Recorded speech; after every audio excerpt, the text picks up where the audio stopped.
দেখুন, প্রত্যেকের ধর্ম তার নিজস্ব বিশ্বাসের জায়গা, তার নিজস্ব আস্থার জায়গা। আমি বলছি সৈকত, কিন্তু সেটাকে এই রাজনীতি ২৬-এর বিধানসভা নির্বাচনের আগে রাজনীতির প্রাক্কালে একেবারে প্রতিযোগিতার মোড়কে নামিয়ে দিয়েছে দুই রাজনৈতিক দল। যখন কাজের নিরিখে গত 14 বছরের ডাহা ফেল করা মার্কশিটের সরকারের বিরুদ্ধে চার্জশিট জমা দেওয়ার কথা ছিল ইডি সিবিআই এর, এই চার্জশিট আর মার্কশিটের মাঝখানে দুটো রাজনৈতিক দলই নিজেদের মধ্যে গটআপ গেম খেলছে। সুব্রতা, কর্মের রাজনীতির যখন প্রশ্নের উত্তর দিতে পারে না দিল্লির সরকার, দাদার সরকার, দিদির সরকার, তখন ধর্মের রাজনীতিকে সামনে নিয়ে চলে আসতে চাইছে। কি দিয়েছে 14 বছরে এই সরকার? বলছেন মাননীয় 2 কোটি চাকরি দিয়েছেন, তাহলে প্রতি বুথে 248 জনের চাকরি হওয়ার কথা। যারা দর্শক বন্ধু তারা নিজেদের বুথে যাচাই করে দেখুন কি বলছে অভিজ্ঞতা। বলেছিল বছরে 2 লাখ, বলেছিল বছরে 2 কোটি, দুটো হাতে দুটো লাড্ডু হয়েছে, আর কিচ্ছু হয়নি।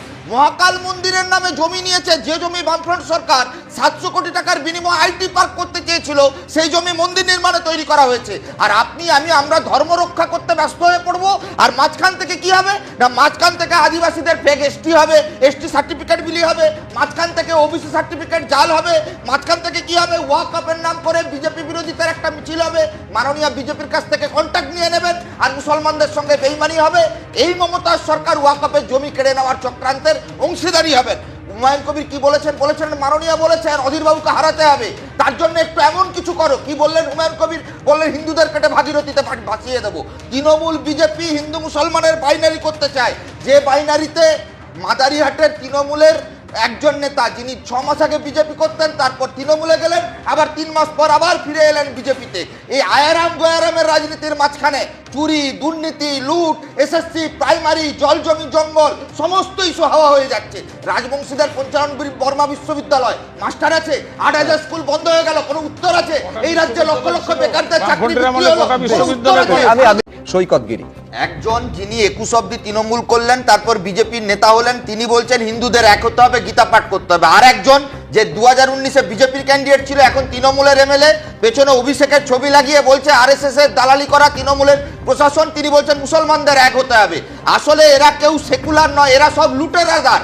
এরা মিড ডে মিলের ডিম দিতে পারে না, বেকারদের কাজ দিতে পারে না, ফসলের দাম দিতে পারে না, হিন্দু মুসলমানের নামে ধর্মের রাজনীতি করতে পারে। মুখ্যমন্ত্রী মিড ডে মিলের ডিমের প্রসঙ্গ তুলেছেন, বলেন সৈকত, বলেন।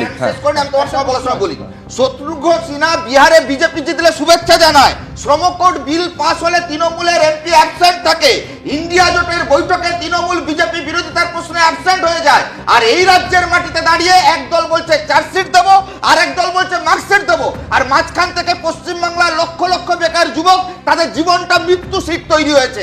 আমরা এই বাংলাকে বাঁচাতে চাই, আমরা বলছি ধর্মের কারবারিরা আপনাদের ব্যস্ত রাখতে চায়।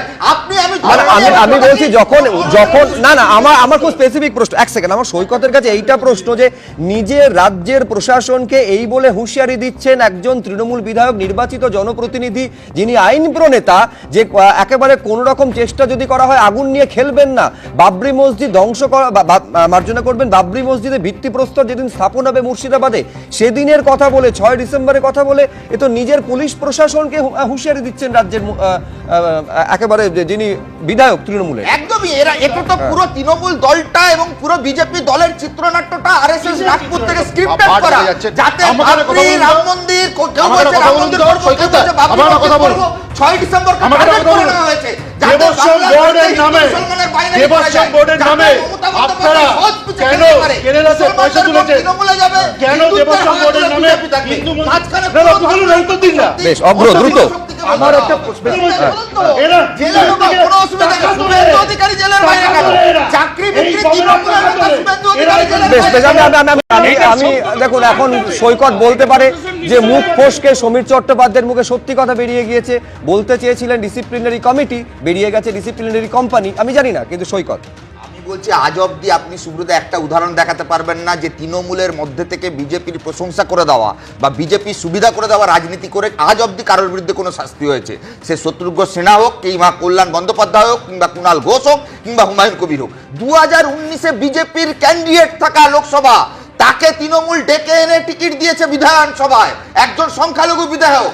মমতা বন্দ্যোপাধ্যায়ের হিম্মত নেই আরএসএস এর সুবিধা করে দেওয়ার রাজনীতি যে বলছে বা করছে তার বিরুদ্ধে কোনো ব্যবস্থা নেওয়া। ঠিক যেমন বিজেপির মধ্যে থেকে তৃণমূলের তৈরি করা জগন্নাথ মন্দিরে গিয়ে ঘুরে এসে প্রশংসা করা দিলীপ ঘোষের বিরুদ্ধে ব্যবস্থা নেওয়ার হিম্মত বিজেপির নেই, কারণ আরএসএস এর নির্দেশনা মুসলমানরা বোকা বলছে, বাবরি মসজিদ হোক, 2019 সালের লোকসভায় বিজেপির এতগুলো ভোট গেল রামের ভোট, বামের ভোট থেকে, তৃণমূলের ভোট কমেনি। কিন্তু আমার